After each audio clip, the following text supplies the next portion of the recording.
Pernah tak kita nampak murid berlari di tangga? Atau tolak kawan ketika menuruni tangga? Perbuatan ini sangat bahaya dan boleh menyebabkan kemalangan.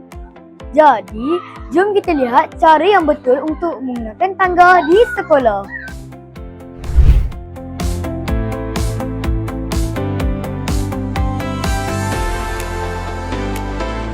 Untuk memastikan pergerakan murid lebih teratur dan selamat, setiap tahun mempunyai laluan tangga masing-masing.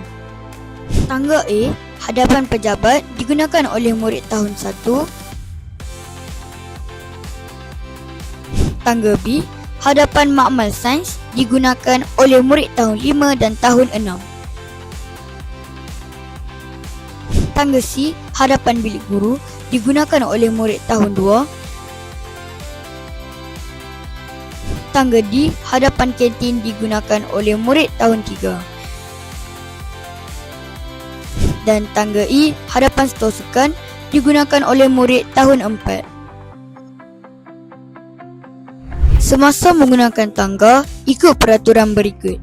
Naik tangga, gunakan sebelah kiri. Turun tangga, gunakan sebelah kanan. Berjalan dengan tertib, pegang pemegang tangga jika perlu dan sentiasa berhati-hati.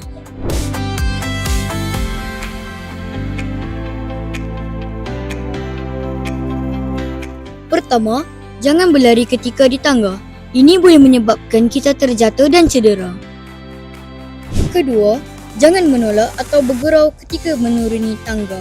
Perbuatan ini boleh membahayakan diri dan rakan.